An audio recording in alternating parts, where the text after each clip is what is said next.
Ready to go? All right, good, thanks. Welcome, ladies and gentlemen. This is January 17th, 2018.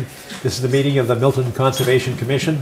Commission members are appointed by the Board of Selectmen to implement the rules and regulations of the Wetland Protection Act under the state law, as well as the Milton Town Bylaw, which governs wetlands protection. We've got a couple of rules of formality. One, if you come forward, and we invite everybody to come forward and speak and ask questions, but we'd ask that you identify yourself. We have a recording here in conformance with the open meeting law. And then secondly, as a matter of course, we introduce ourselves. My name is John Kiernan. Hans Van Lingen. Ingrid Beatty. My name is Steve Ivas, IVAS. And thanks, Steve, for joining us, our new conservation agent for the town of Milton. So welcome. We're thrilled to have you here. Happy to be here. Good enough. Yep. First on the agenda is 339 Hillside Street. No, right away. All right.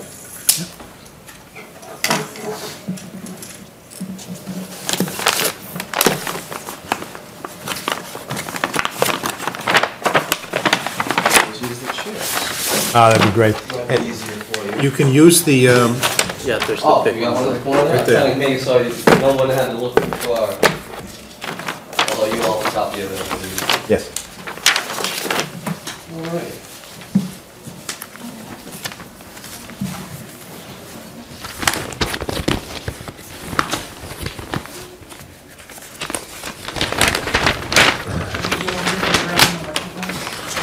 I'm sorry? I'll grab one of these.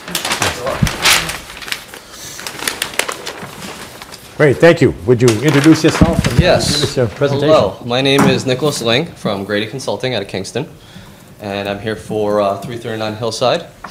And so we've got a proposed addition attached to an existing single-family dwelling here. It is placed about 50 feet from the closest wetland on site. There are two wetlands on site, one here and one here. In addition to the proposed addition, we're also proposing a vegetable garden in the back portion of the lot, which we have our erosion control line. So that's going all the way around, and actually we have it connecting to the stone wall by the driveway in order to prevent any sedimentation and erosion during the project and after, until the slope stabilization has occurred. It is approximately 4,500 square feet of forest that is going to be replaced within the 100-foot buffer zone. And this is just one of the two lots that the client owns. She has another piece out back that consists of about 80,000 square feet. So it has about 140,000, I believe, 80 and 60, 140,000 square feet, of which approximately only 10,000 will be used in the completion of the project for the development of the single-family home and the surrounding yard. No adverse effects are to be brought upon the wetlands on site, and that just about covers it for you.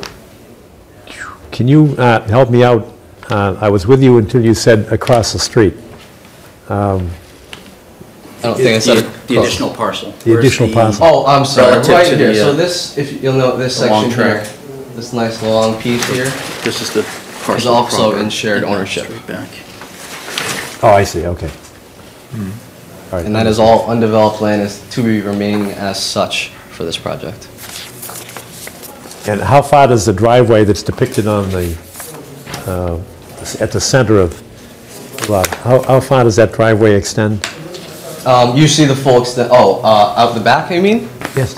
I believe that only services parcel N14 4L 333. that's 333 Hillside, which we have spoken about before. Oh, I know. That Many used times. to be a gravel path, I believe, and was recently paved for that. new That's right, development. and it continues, actually, there's still a gravel path on a woods road down at the location of a now and future driveway addition in that location. It hasn't been complete yet. There's a small area, again, on another issue at 333, at number 333, okay? So there's a driveway that continues down the hill. Oh, I'm very familiar with it. Okay. I've been there Very many good. times. So Nicholas, is that long parcel part of that, is that where the Woods Road is? I'm not catching where that long parcel is.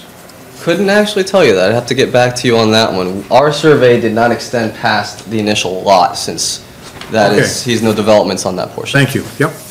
Yep. Mr. Chairman, I've been out there and taken a look at the flags. We did have a little bit different flag orientation. The top location, which is the northerly location for the flags, that was more of a BVW that moved down the hill. But in any case, the flags closest to where the work is going to be done were indeed correct, in my opinion. All right, we have previously permitted some work at this home a number of years ago, and can you remember, or do you have the history of the site? Because I just want to know when the previous flags were, and I'd like to see the the overlay of these flags versus those flags. 6 or 7 years ago that we were there? Yes, I believe we should have that information. I don't have it with me, but I can get that to you, absolutely. Okay. Could you just give us an overlay of that? Sure. And I've got about, what, 700 square feet in the addition? Ballpark? I think that's about correct, yes. And do you have runoff calculations for where that water is going? Do not have runoff calculations. Okay. Could you get that for us, please? Yes, sir. And some kind of a disposition, if there are roof drains, where are they going? I know there's plenty of space here, but there's a lot of water going down that driveway. And as a matter of fact, right across from Martin Dean's driveway, there's a catch basin there. Yes. And that's been an issue, that particular area. And we couldn't tell if it's gravel running down the driveway. Bottom of the hill to the right? Yes, Is that the one? that's Yeah. correct. That's right Yeah. across from Martin's driveway. Yeah, And some people thought that it was, coming from the plow coming out of his driveway. We didn't know, but I just didn't, I'm concerned with the washout there. So we've got two things going simultaneously. One is the other project, Yes. which is down in this section, down here. Yes. And then the other one is this one. And generally speaking, we take a view of delineated wetlands. So typically what we do is do a site walk. Yes. And come out there on a Saturday morning. And I don't know, it's kind of a tough time of the year to do that, Steve. Do you have any recommendations as to, and I don't want to slow you down. It's difficult this year, yes. Yesterday I went out and took a look around at things. Right. And it was between the snow. Last week, the snow was on the site, so it's difficult. Also, Small window. that's right, it was a very small window yesterday. I should also remind you, before I forget, that Kathy noted that, and if you're going out this Saturday, it would have to be after 9 o'clock. Yes. Because of some 48-hour requirements. That's all. And Town Hall doesn't open until 9 tomorrow morning, so we couldn't get it in if it was this Saturday. But I don't know if anybody's available Exactly. this Saturday or next Saturday, or Yep. any preference, Ingrid? I'm available this Saturday if we could do it. Okay. Yeah, I can do it. I'm not certain. Okay. Check. I'm available this Saturday, then gone for 6 weeks. Yeah, this Saturday would be tough for me too, but Yeah. I think if we can pull it off with notice and schedule. Okay. Saturday.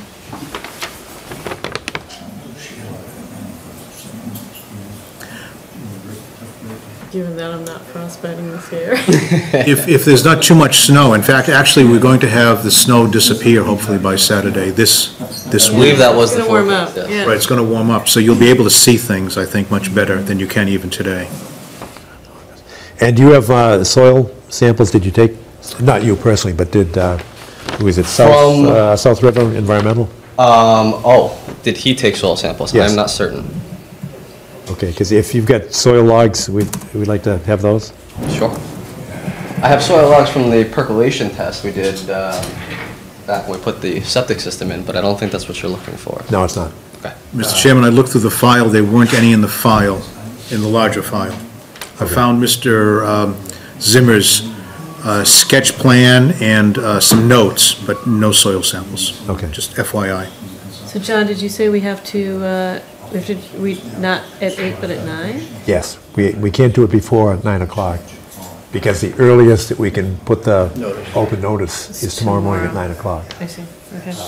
which Kathy will do. Are you, I think I can accommodate it. okay, so how about this Saturday? That works great. At 9 o'clock on site, we'll take a look at that. You've got And you'll get an overlay of the previous flags, it. Yes. okay? Discharge locus Yeah. and mechanism for discharging the roof runoff, soil logs, and anything else? Okay. Are there any We're abutters? just looking at this part, we're not looking at the business with the driveway and the drain. No, but one of the things, I actually talked to Martin Dean about the swale, and if you come out of his driveway and take a right heading back towards Hillside Street, and Steve, I don't know if I talked to you about this, but there was a question about it. There was an original plan for 16 inches. Yes, yes. I think it was dug a little deeper than that. It looked pretty deep. We modified it to 9 inches. Right, but when I looked at it, it looked to me to be more than 9 inches, but whether I was right or wrong on the depth, I was concerned with the side of the, coming down off the asphalt macadam. itself. The asphalt's pretty high, it's pretty Right. thick. It's supposed to be exactly the same, well, the soil is supposed to connect to the asphalt, rather than the asphalt be above the soil. Right, but I don't know what that does to the slope ratio. Right, we'll have to, we may be able to take a look at it when we're out there. Okay. On Saturday. Yeah, that's a good idea. That doesn't affect you. Right. But it was something that Down here part? the applicant, Yes. Martin Dean, was concerned with, because Yeah.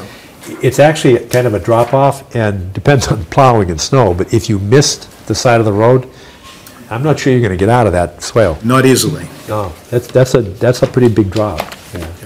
Yeah. So we can take a look at it at the same time. Hopefully, yes. Hopefully, we'll have some weather. Okay. All right, so, butters, members of the public that would like to be heard? Nothing? All right, so with your assent for the continuance, it's a public meeting on Saturday. Yeah. So we can probably, well, can you get the runoff calculations that fast? I'll let you know first thing tomorrow if I can get it to you by then. I'm gonna say we can probably make it happen for you. Okay. I can't give you a hard yes on that right Well, now. I suspect you're not going to break ground this month anyway, but. No. Okay. So if need be, we can put it onto the February calendar as well. I think that would work. Okay. Yeah, Okay. I mean, we'll see you Saturday anyway. Yeah, That'll yeah. give you more time to get these absolutely. facts, okay? Perfect. Any other questions, commissioners? Hearing nothing from the public? We'll see you Saturday morning at 9. Thank you very much. Thank you very much.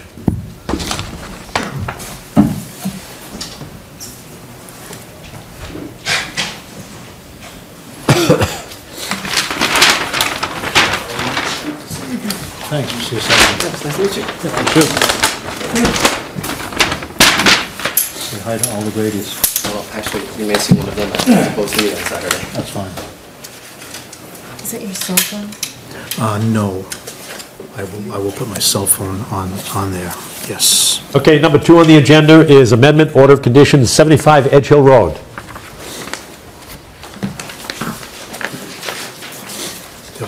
Certainly.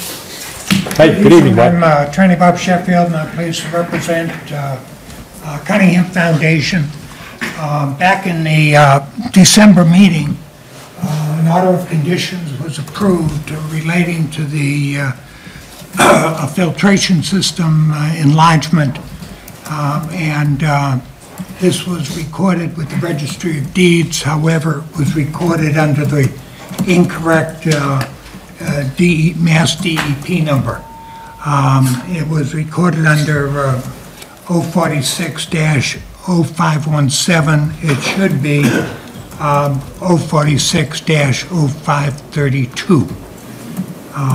So I think the easiest way to correct that would be to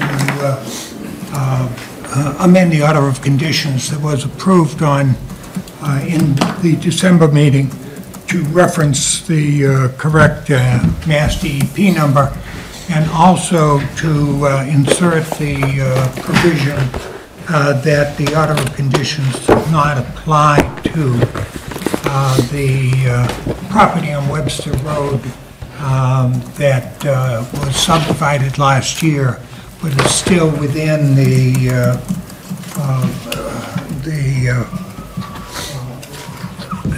assessors block, which contains the pool and another approximately 62 acres of the Cunningham property. Okay, that all makes sense to me, Bob, and I've read your letter, but for the benefit of the public, could you just kind of walk us through the three areas that you're concerned with? Yes, basically, the Cunningham Pond, it was decided that we would increase significantly the filtration system that is used to clarify the water and provide for the safety of the residents of the Milton that are using the pool. This needs to be done before next summer, and we came before the Conservation Commission with detailed plans late last year.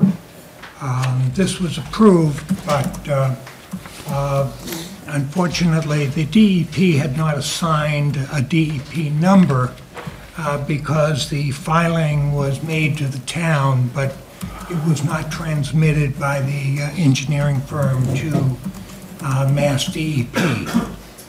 So when it was recorded under an incorrect number. That has since been addressed and resolved. It has gone to the DEP. It has been approved to the extent of granting a DEP file number. And the easiest way to correct the problem would be to reapprove the order of conditions.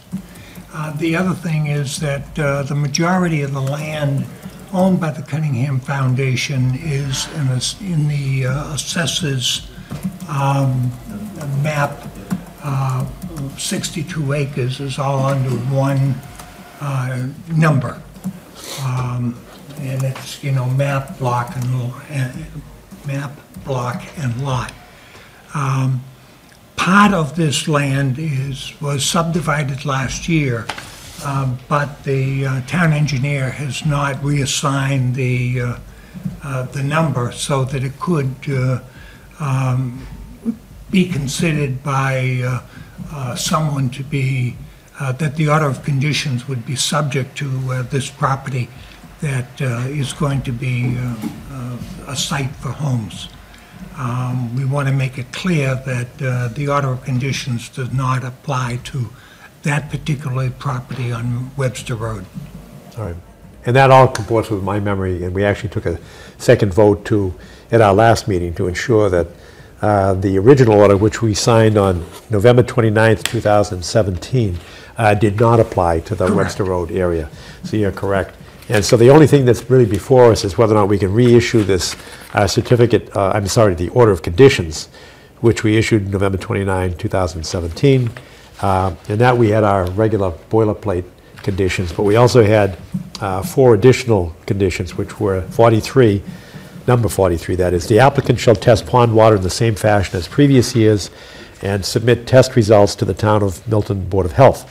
Number 44, the Commission will utilize the Town of Milton Board of Health standards for biological standards of the water from the pond. 45, the piping for the new pump filtration system shall be sufficiently sized to accommodate 2,500 gallons per minute in order to ensure that if a supplemental pump system becomes necessary to attain the biologic standards set by the Milton Conservation Commission, then the pipe capacity will be already in place.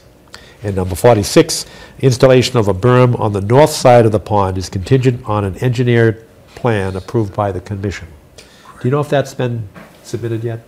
I'm not aware. I don't believe it has. Okay, all right.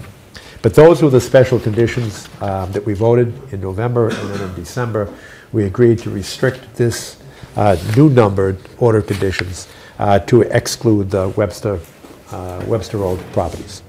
Webster Road subdivisions. All right. Are there any abutters or members of the public that have a question and would like to ask a question? Seeing none, are there any commission members that would have a question or a concern? No. All right.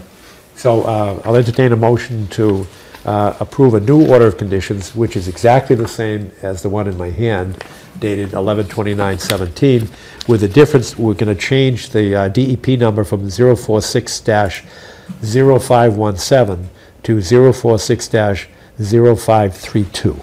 3-2. Correct. Is there a motion? Is there a second? Second. Any discussion? All in favor? Aye. Unanimous. You're all set. Thank you very much. Thank you very much.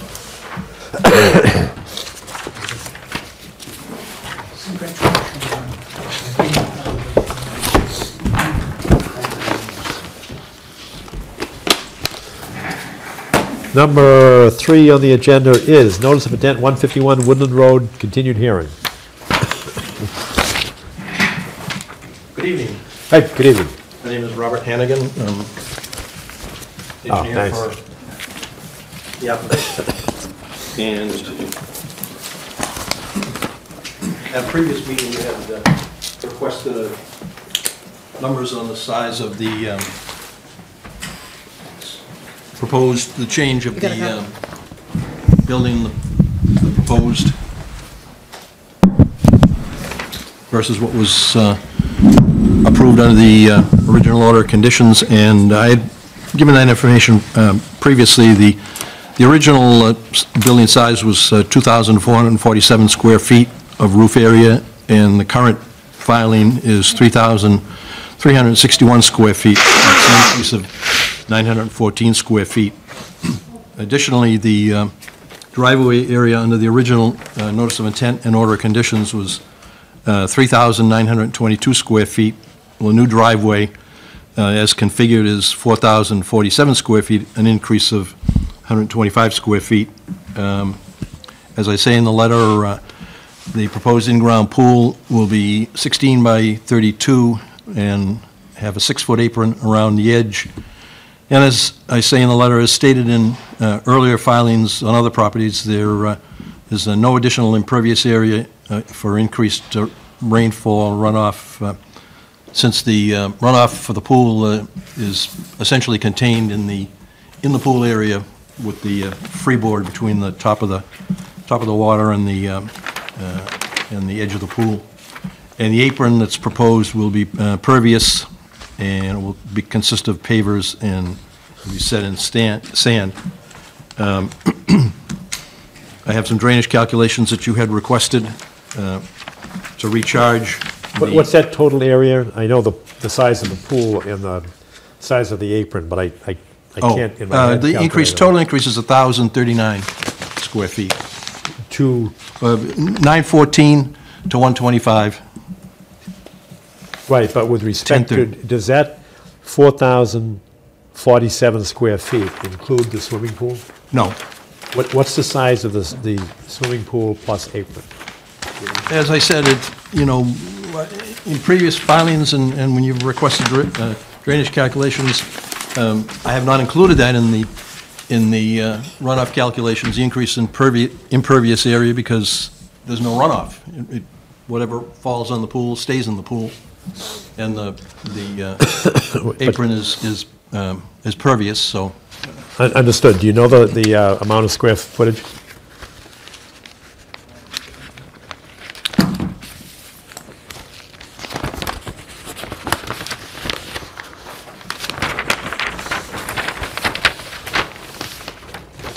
16 by 32 is 512 square feet, and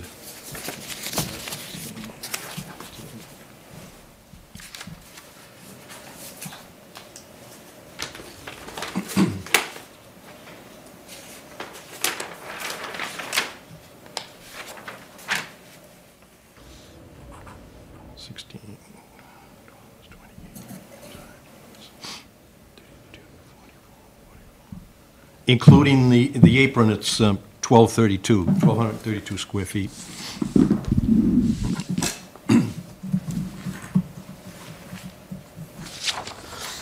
So is there in that increase, I'm just trying to find my 100-foot lines. What's the tree removal? Just let me, issue? if I could continue. Sure. What I did is as it shows on the calculations and on the plan, I added some details of some Caltech recharges, 330 model number, just to the left-hand edge of garage beside the proposed pool location. You get 4 Caltech 330 rechargers? Right. Okay. And that's in the area of where the 167 Woodland Road original septic system was. That's the only area on the area that perked, that we, back in 86 or 87, designed, for the Delaney's, designed a septic system which is no longer in use because the town put force main up and down Woodland Road. So that property is tied in to it, and as will the new 151 Woodland Road. Is there any difficulty putting the Caltex where the septic system was? That's where it is. But that's what I'm saying, is there any no. problem putting water, you're running water through the septic, No, former septic system? Board of Health doesn't require any sort of abandonment or anything like that, the materials. It's material that originally perked, and any material that was filled, there was a substantial amount of fill there, it was perkable sand. Septic system, essentially the solids and the treatment is in the septic tank, and then what overflows into the leaching system is essentially water, which filters down through the ground into the groundwater. So, if during excavation there's any type of material that's of poor condition, then that'll be removed, obviously. But where the Caltech, you've got 4 Caltech chambers going in there, and that is where the old septic tank was, No, or where the septic leaching system- field? No, the septic tank was closer to the house. Typically, a septic tank is 10 feet from the house. So that's where the original septic tank was, and then it, But on this plan, I'm only looking at the new proposed house, not the old one, right? the old one is shown as 167 Woodland Road on the left of the, Oh, I see, okay. yeah, So the tank would have been closer to 167? right. Okay, I got it. Typically, when you abandon a septic system, the septic tank is pumped and either crushed in place or filled with sand and abandoned. So, but that's just an aside because it was adjacent to the 167 Woodland Road.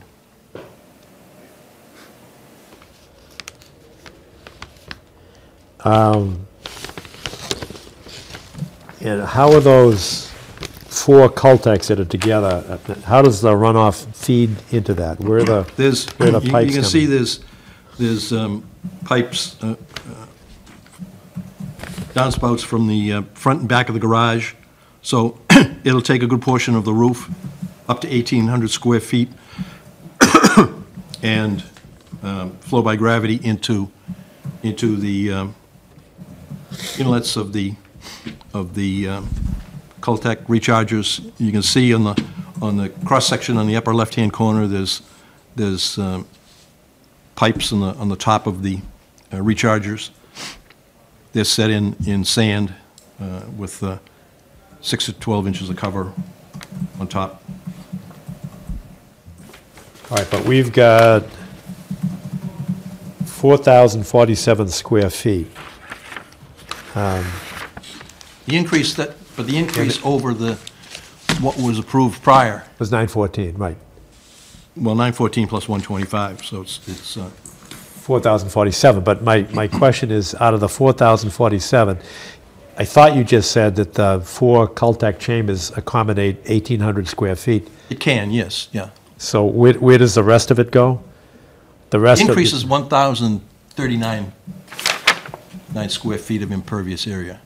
Under the original order of conditions, there was no issue with recharge.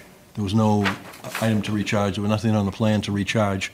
And I didn't look at the notes of the meeting, but as I recall, and you probably remember from the site is primarily ledge.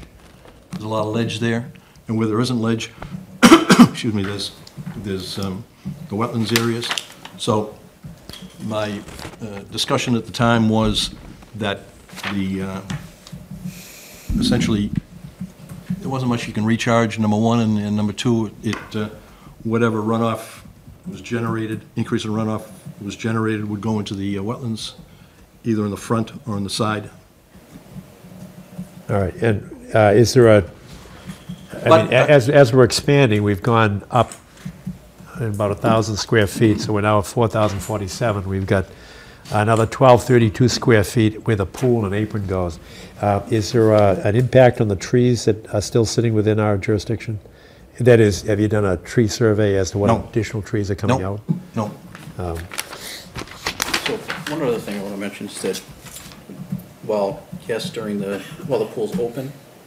I'm sorry? While the pool is open and active, yes, I agree that the freeboard, but, for example, this time of year, pool will be covered and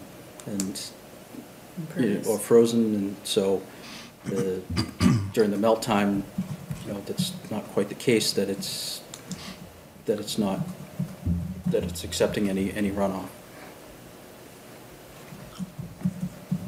Do you have a response as to where that could go?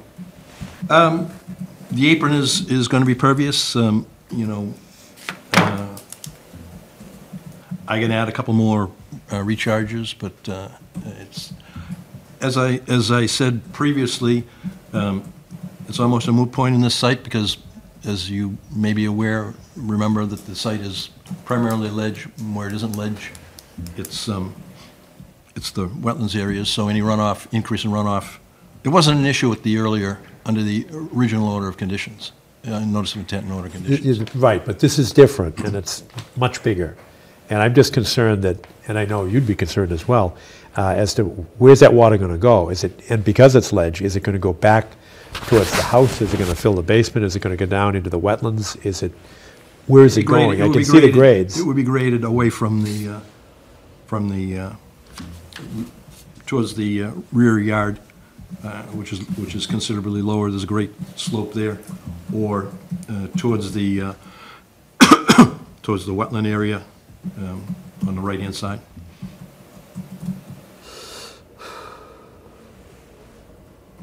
The wetland area at the very back of the, No, or the one to the wetlands right, area essentially to the right. With the flags 1 through 20, IVW 1 through 20, all right. was flagged by Brad Holmes. Mr. Chairman, I visited that site yesterday and noted that wetland IV 1 through 20 is almost a bordering vegetated wetland because there was a stream that emanated from that location near number 14, IVW 14, all the way down toward WF 6A. It lacked about 20 feet. Okay. I'm sorry, it lacked about 20? Lacked about 20 feet of moving aside leaves and all, so it wasn't fully an intermittent stream all the way down. It's just a curious note that the flow from this IVW almost made it down to the larger BVW. Okay, just a note. Which is where 6A would be. Yes, exactly. Yep. It was flowing almost all the way down there yesterday. Under frozen conditions, it was still flowing. It was very interesting. But it did not make it all the way down, and therefore it's not jurisdictional.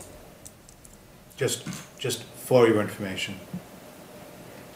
Well, it's certainly within our, if you used a 100-foot buffer, I mean, we're looking at impacts within our jurisdiction, it would be jurisdictional from that perspective. I'm just wondering, if you look at where the pool is going, the larger house plus the pool, so we're talking about another 2,000 square feet of, some of it's impervious, some of it's pervious, but if it's frozen, it's going to be, by definition, impervious. Is that going to go down towards where IVW 12, 13, 14 is? And I've just connected 14 with 6A. Are we just dumping that water? The water Is is it cascading in that down? direction, most likely, Okay. yes. Is there an issue with that? Should we be doing something else with it? I don't believe so. I Okay. don't think there's no jurisdictional nor ecological problem doing that, in my mind. Okay, I just want to make sure that the water can get away from the house Right. and not adversely impact any other resource or neighbor. And that depends on the grading, actually. Yes, I mean, obviously, we make sure that the site is properly graded. Anytime we build a home, we always grade so that the water will pitch away from the foundation. And regarding the pool location, it's basically in the leaching field that was there. It's already, there weren't any trees there really, because it was a field that was cleared when they built it. And nothing's really grown in there. And the grading is, if you look towards straight back, you see where it really drops off, all the lines in the upland area behind the leaching area. So it is pitched in that direction too, which is, away from the wetlands. So I don't think all the water is going to flow right into the wetlands. And we're not proposing any work in the back area where the upland is anyways.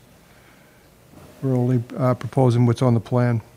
There's a pretty steep drop off though. You see where the contour 180 is?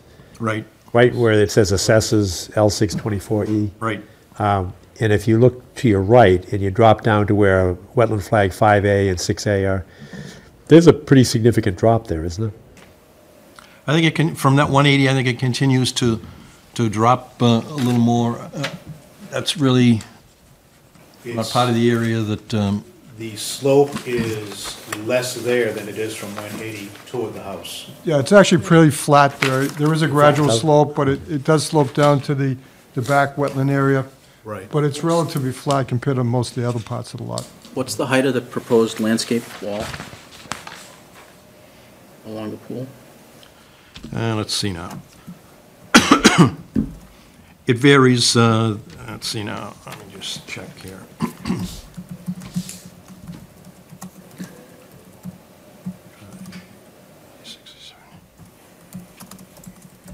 Two, maybe 3, 4 feet on the rear one. So starting at 2 feet at the end of the wall? or- Well, and- it'll match into the grade, so it'll increase from 0 to maybe 3 or 4 feet right at the foundation wall At the house? at the house, correct. And then, let's see now. It's about 6 feet at the right front of the house. And then it'll drop down to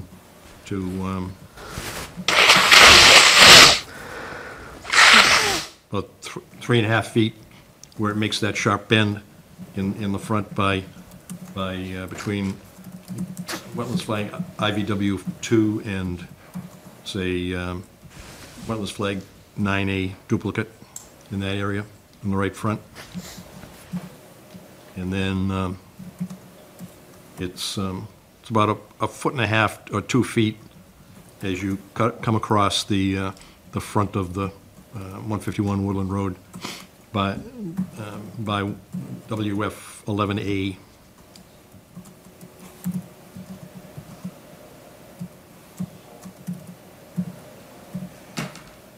So that was discussed at one of the previous meetings, and I think Yep. Arthur thought it was a pretty good idea to include those walls as kind of a demarcation between any area that would contain activity in the 25-foot non-disturb zone.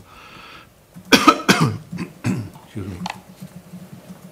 So that siltation barrier is on the 25-foot, Just inside or outside the 25-foot non-disturb. should be outside, right? Yeah, Yes, it's outside. 25.5 feet from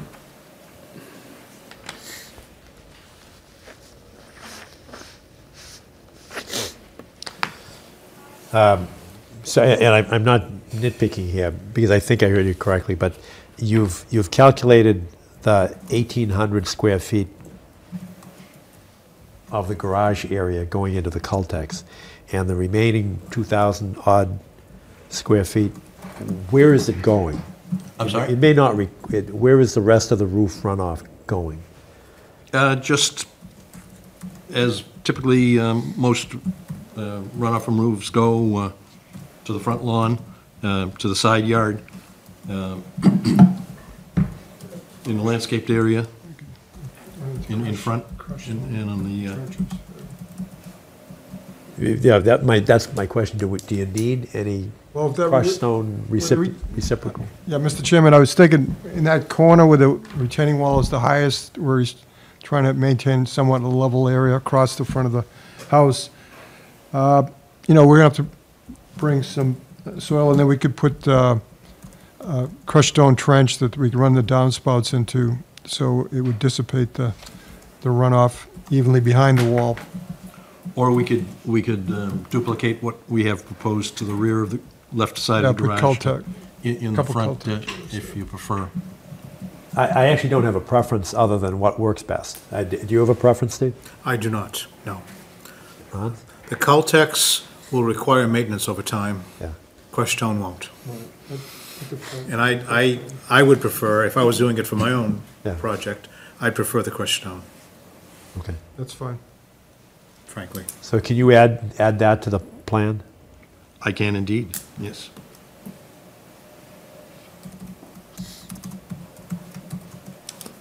And that's essentially for the front of the house? Yeah, we'll pick up the downspout leaders that come down, and we'll pipe it all into the trench, like behind the wall, where the area that we're doing some filling. Okay. Any other questions from commissioners? Steve, any thoughts or comments? No, I don't, no, nothing more. Okay. Are there abutters or members of the public that have a question or a concern? Hearing none. I didn't even ask you this on the pool. What is the discharge? You're awfully close to the wetlands, and we tend to ask for manufacturer's specs on the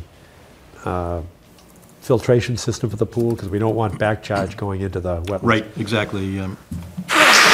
We've experienced that before. The homeowner hasn't decided on a pool supplier, but you can, if I could suggest, make that one of the conditions that, That'd be a closed system? and yeah, the details be provided to the commission.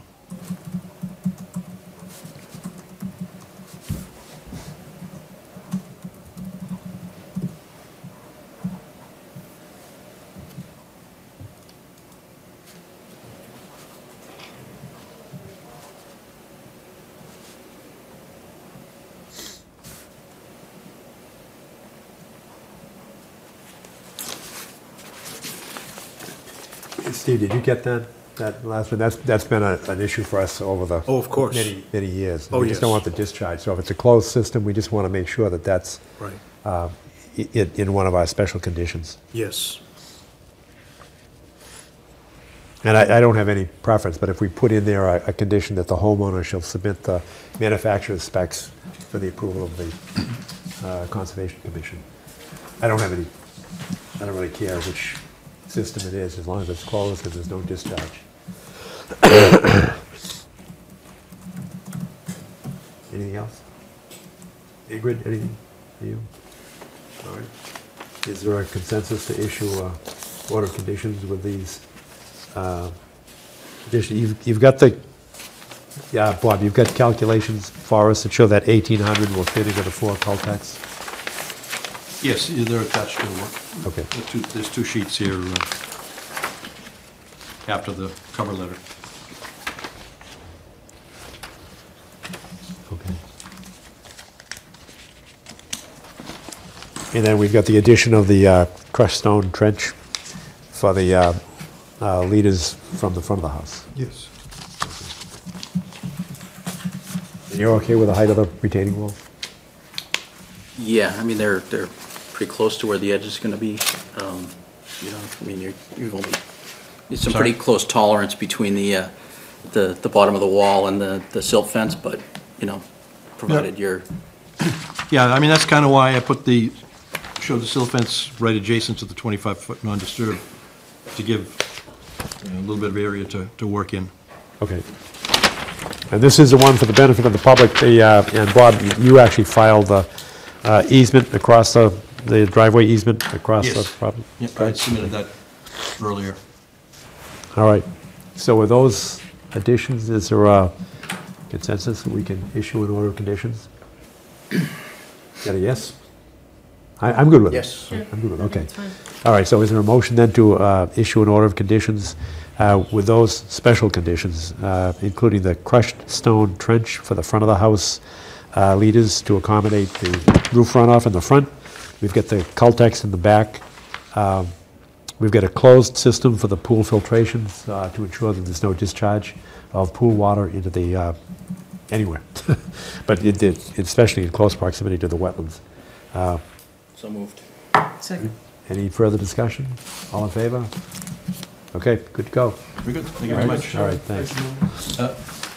Item number 7, I'm on for, I haven't had a chance to finalize that,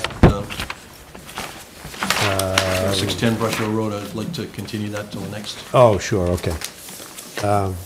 Continue till February, or, the next hearing. okay, February 13th? Yes, please. All right, fair enough. Anybody concerned with that? I'm not. Okay, fine. Great, appreciate it, thanks. Okay. All right, next on the agenda is request for certificate of compliance, Brook Road, Center Street gas line.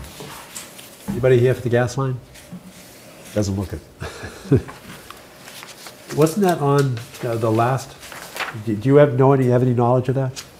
No, I actually just wanted to ask a quick question related to my project before you move forward. I didn't want to interrupt the flow here. Oh, sure, but just use a mic if you would, and just identify Oh, yourself yes, again. Yes.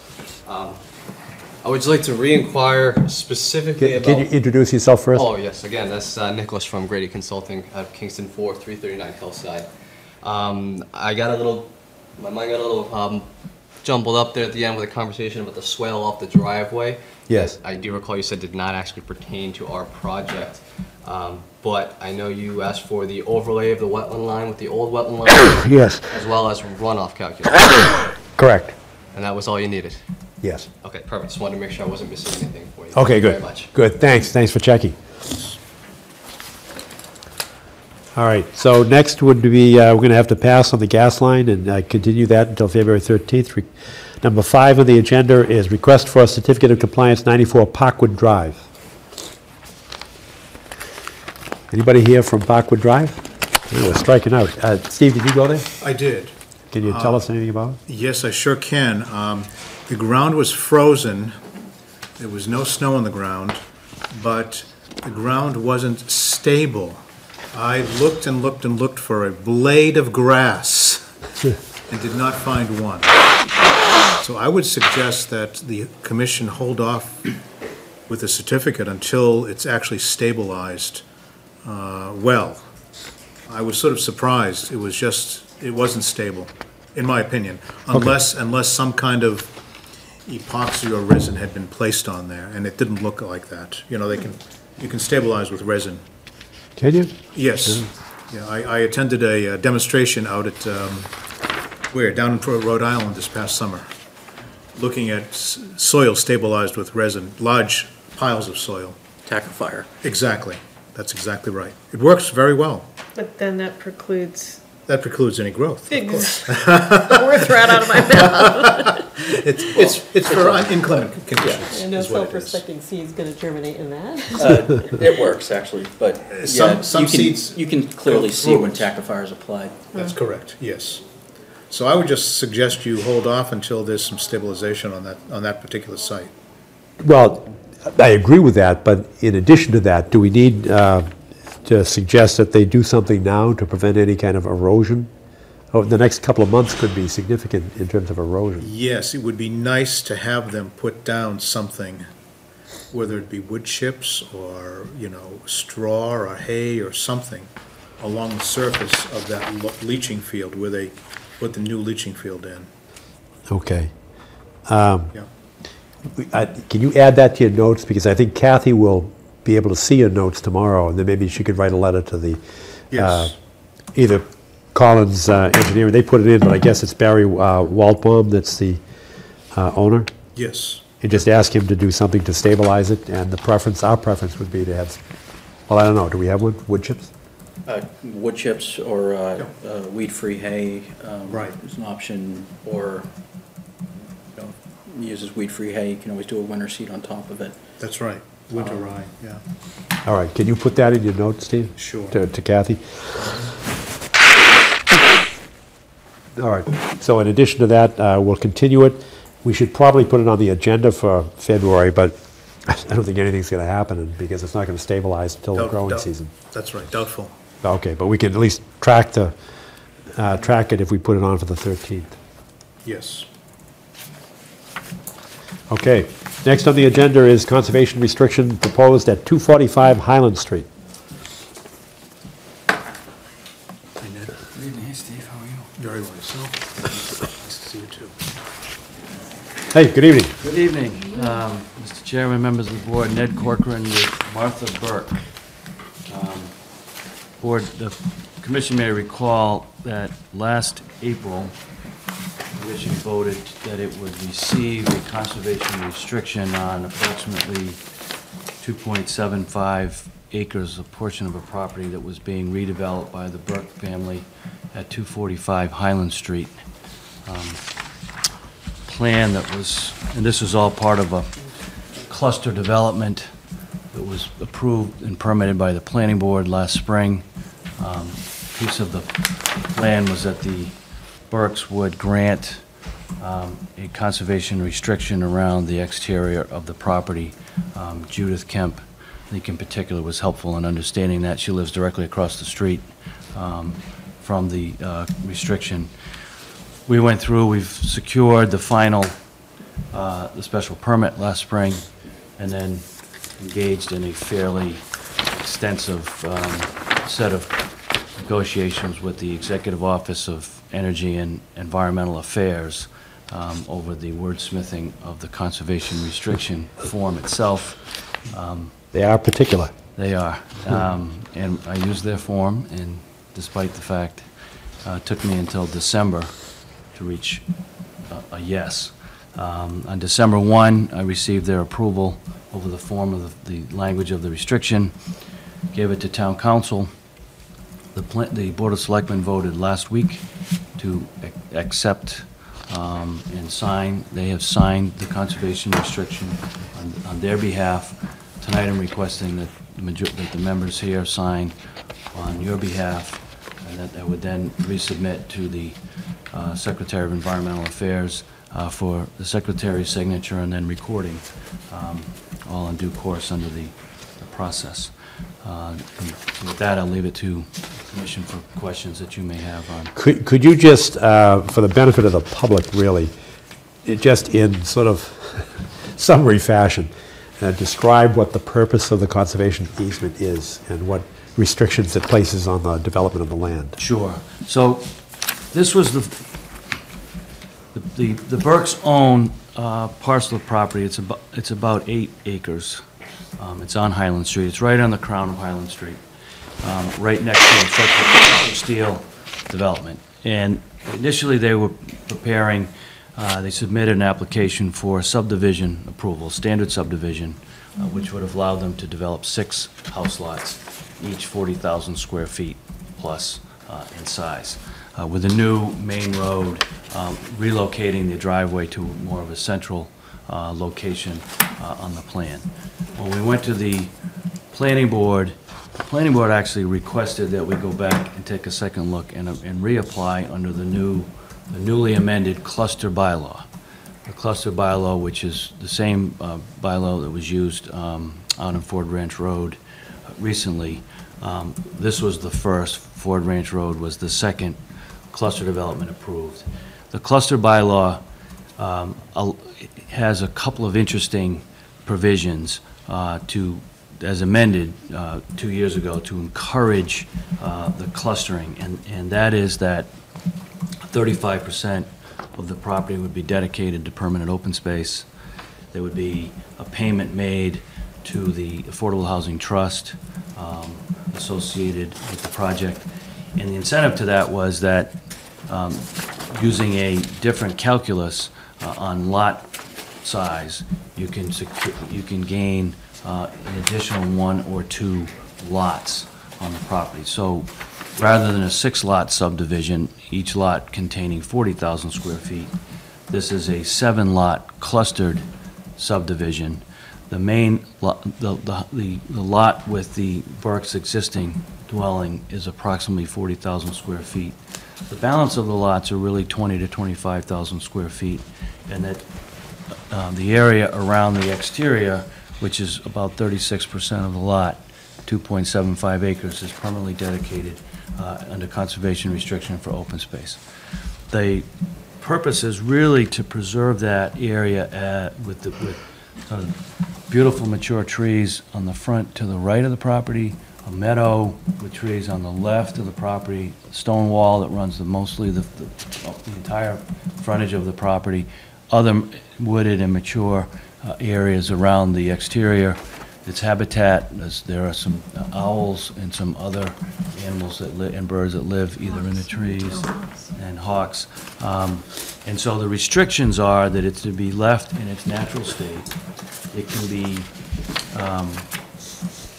maintained, so the field area can be mown once a year, really after any birds or other Ground nesting birds would be living.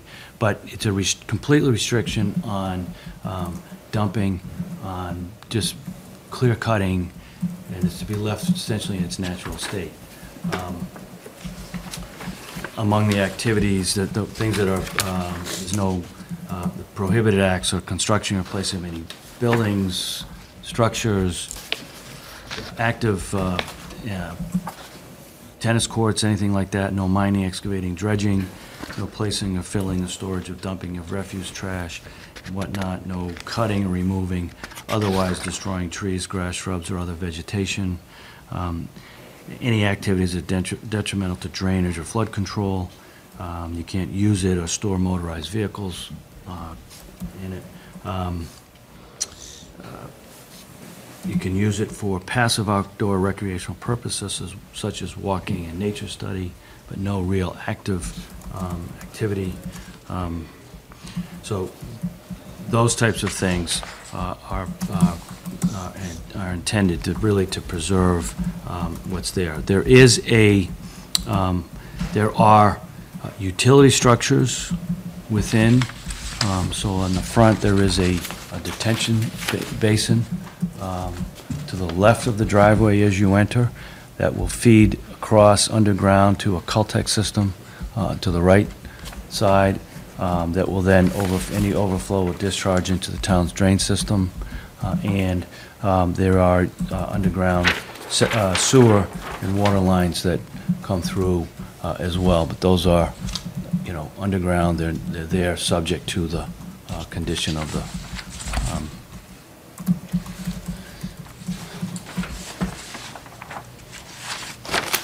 Okay, and what would the responsibilities of the Conservation Commission be? I think the conservation's responsibility is to sort of hold it on behalf of the town. The fee in the land will be granted to the homeowners association, which has been created. The homeowners association has been established. It hasn't been. There aren't any members yet. The Burkes still own the property. Their daughter is building on the first lot on the left-hand side. They have not yet sold the other lots, but when those lots have been sold, the roadway itself and the exterior will be deeded to the homeowners association. The homeowners association, the language of the association is fairly consistent with what's allowed and permitted here. Their obligation is to do the active preservation of the property, consistent with the obligations under the conservation restriction. And obviously the commission has the authority to inspect and make sure that things are being done as appropriate. Good, thank you. I appreciate the description because members of the public, if they're listening, would have limited knowledge of what this is about. We've seen it, we've talked to you before, and thank you for coming once again. And for the benefit of the commission members, Town council has looked at this and approved it. It's been, as Ned indicated, approved by the Secretary of Environmental Affairs, and the Board of Selectmen have voted for it as well. So unless it's... Just one thing to clarify, what are the instances where notice to or approval will be required? Looking at section C, it says whenever notice to or approval by the grantee is required, grantor shall notify in writing no less than 60 days prior to the date. What are the type of things, I'm just wondering, what are the type of things that could be, that would require notice? I suppose if there was a problem with the drainage system, or if there was a tree that needed, if there was a tree that looked like it was in danger, it needed to come down, and there was a question about whether or not the tree should come down or should remain, and that would be the type of thing, is something that would substantively affect the current status of the property. Yeah, I'm just making sure that, to see, is it supposed to tie into the previous section or not, or those exceptions? It ties to the whole thing. Sure, I'm just, what I'm trying to, and I'm not trying to throw a wrench in anything, I'd hate to have somebody have to do a 60-day notice to mow a field. I think if you were gonna cut down a large tree, Sure, okay. if it looked like a tree was in danger of falling, it might fall on, proximate to a new house that's just been built, and they might need to secure permission or give you notice so you have a chance to see it and understand whether it's appropriate or if there's a better way to do it. Okay. If there's an opportunity under the HOA agreement that wouldn't affect this, you may want to clarify in that. And would be my only suggestion, is to clarify what requires a notice or, Okay. But if it throws a wrench in the whole situation, I'd leave it alone. No, the special permit that was granted has been recorded, the homeowner association trust has been recorded. That can be amended if it needs to be, but it's been recorded. This will be recorded. The plan itself has been recorded. This is the last sort of formal obligation under the permit in terms of approvals and recordings. The last thing obviously would be to, sell lots and go from there. Understood. Hang on just a minute, would you?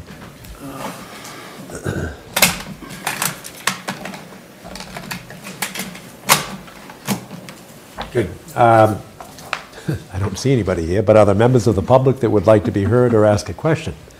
Hearing none, are there any further questions from commissioners? Is there a consensus to approve this? And if so, is there a motion to approve actually to accept the conservation restriction on behalf of the Conservation Commission? So moved. Second? Second. Any discussion? All in favor? Yes, sir. Do you have a comment? Just a quick comment.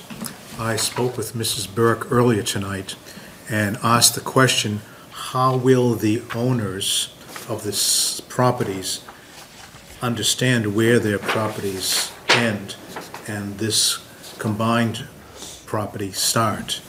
And that's still up in the air, I think, just for your information. It would be good to have something like that on each lot. Some kind of a delineation? Yes, some kind of delineation, whether it be wood posts or something like that, just so the people who eventually live there understand where their limits are and where the natural limits begin. That's a very simple thing to do, and it's a very reasonable request, I think, as well. And you told me you can't do adverse possession from the state, so. That's right. You cannot do adverse possession of town-owned property. If they use it. All right, that's true, but that actually brings to light another issue, and I was thinking of it when I saw this. What are the, and this doesn't have anything to do necessarily with the acceptance of the restriction, but during construction phase for new houses, it's not jurisdictional in the, what's that? Individual lots will have to. For the individual lots, but it's not jurisdictional from a wetlands perspective. But we would be the owner, so I don't know how we would get notice in order to preserve, like, for instance, I see some houses there, and I see one that's a little bit, it would be lot 4. The corner of a proposed house is pretty close to the restricted area. think that's where the 60-day, What's that? I think that's where the 60-day notice would come into play, because at that point, I think so. The land is conveyed, and as the grantee, Well, are they closer than the town limits for the guidelines for property? Are they closer Setbacks? than the setbacks? Thank you. No, it's well within the setback. Well within a setback. These are just arbitrary building yeah, envelopes. there's just that squares on the Yeah, plan. there's no- were dropped on there. They don't really reflect what will be built. They're just shown as. But we wouldn't necessarily see the application as we would a notice of intent. And my concern is that if you put it too close to the restricted area, you know, the excavation or the foundations could cut the roots and destroy some beautiful trees. Good point. Well, So who would, with the 60-day language in there, I mean, would it be reasonable to ask that we be noticed? No, I don't think that's unreasonable. I think that's fair, that at least in the process of the application, going anywhere approximate to the edge of, and I do think it's a good idea. I was, thought specifically how to delineate, you know, whether you know, stake it, wooden post, some sort of a, you know, a marker that. The first cut for conservation, I mean, for conservation purposes and for construction might be just orange fence, orange construction fence as a first cut. Yeah. You know, just have the surveyors locate locations of orange fence and have them stake it, and then just have some orange fence put up Okay. as a first order of business. It's If standard. you're familiar with the property too, there's very little of this is going to affect what's actually, I'm trying to save, because it's pretty much open in the center. And you'll be Really? watching it as well, every day. Every day. They continue to live there. That's a very good thing for the town, frankly. it is, but I guess the only issue, and I know you don't want to tinker with any language here, because that would unravel all that's been Capital raveled up. letters, right? No substantive changes. How would we, I mean, look to the future? There's landscape elements that can be added, you know, the split rail fence, those type of things. Yes. Can be installed, and then, But that would be at the discretion of the landowner. Right. Right, yes. right. And there's no real way for us to enforce that, other than after the fact if they knock down some beautiful trees. Right. Is there? Ned, do you have any thoughts?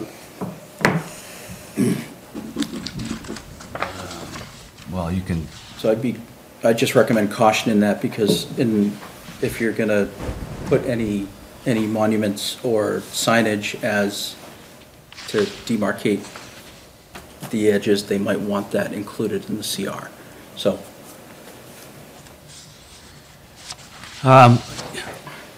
We're not throwing that up as an obstacle, because I know that this has been. maybe it's something to consider. Maybe it's something to consider. I'm just trying to, I'm just trying to think through practically what could, you know, what we can think about doing. And the commission may wish to inspect once a year or every 6 months, as, you know, the Wildlands Trust does on all the CRs that they have. They inspect every 6 months or so on a regular basis. That's pretty good. Yeah. But they also get endowments in order to do that. I'm well aware of that. Right. Because people that often give the conservation restriction are asked to also donate. Exactly, an For endowment. that purpose. Right, right. In this case, the Burkes were asked to donate to the town's affordable housing Right. trust Okay. So, in a not insignificant amount. Well, this is, it's an issue that's an ongoing issue as to how we fulfill our mandate to protect the restricted land. But I don't think it necessarily will affect our acceptance of the restriction. The conservation restriction. So, having said that, is there a motion to approve and agree to accept the conservation restriction? Second? Second. Any discussion? All in favor? Okay. We accept So it. I, last week, notarized the signature of the members of the Board of Selectmen. There were 2 members who signed. So if you would all agree to sign then I can notarize the signatures tonight. Sure. And then I can move on. I have 5 originals, assuming that the Burks, the OEA, you, the selectmen, I'll get one, and then the next one. Right. That's good. We can do that now because I think that's the last. Yes. It is. It's the last one. So we've got some additional business, but I can speak very quickly on that. I'll hand it to you, and then Sure.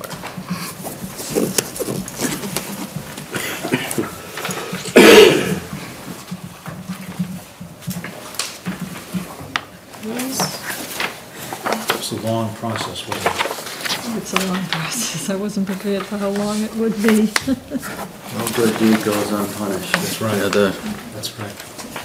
you know, the state doesn't take this lightly at all. You know, I submitted this to the state in May, and in June I was told that 90 days later they would look at it. Really? 90-day hold period. Wow.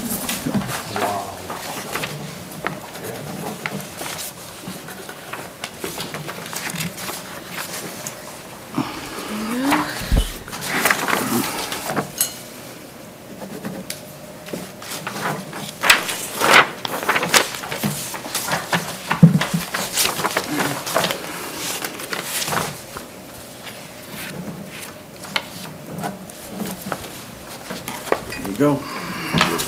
You're in the home stretch. Right. Now we just have to build something.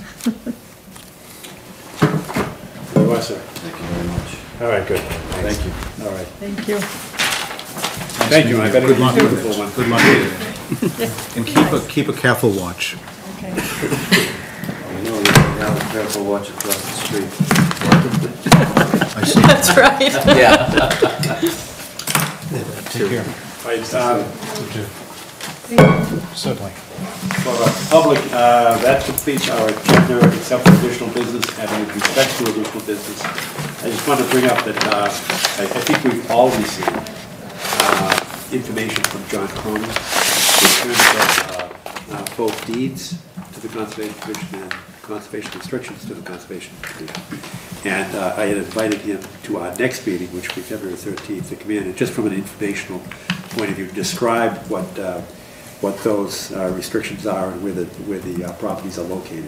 And Are you what talking our- about just the recent ones, or?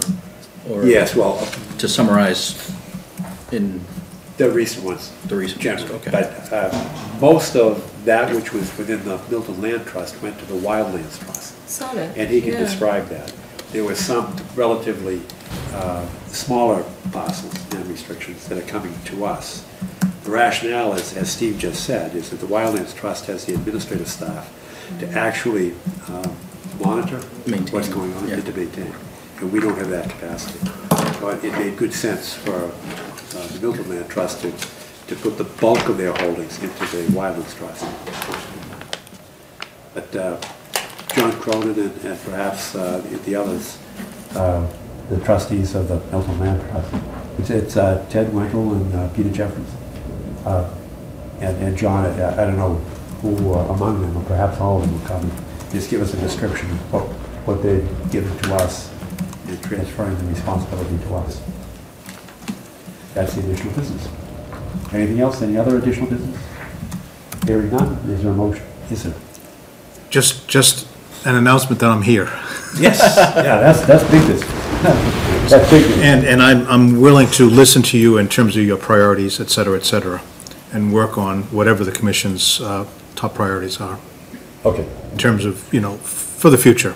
So while I'm away for the next 6 weeks or so, you might want to consider what you'd love to have me do that you haven't been able to do to date. When are you leaving? I'm leaving on Tuesday, and I'll be back on physically March 8th. Okay. All right. Good. All right. Yeah, I've started a few of the items that we discussed previously, and guidance on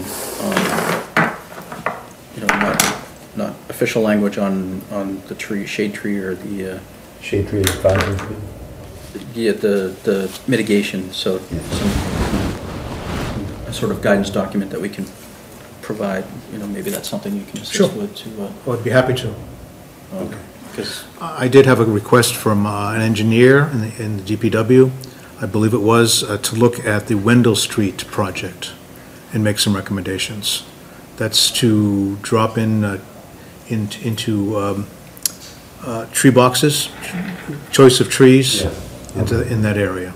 Oh, great, no, that's. I had just an intersection with him when I was down at the DPW offices. All right, 'cause there are some underground pipes going across Wendell. Yes. And what was it, 2 years ago, 3 years ago? They were out there and they're trying to figure out where to take the roof runoff. There was a lot of drainage coming out of, one of the properties. And I think they're going to try to, manage that drainage better. Good, okay. Because that was an issue, and we were concerned with backups and maintenance of the pipes and things of that. Right. That'll be very helpful. Right. You have some things to sign as well. I do, okay. All right, motion, we can sign after we adjourn. Motion to adjourn? Okay. Good, we're adjourned, thanks. Great.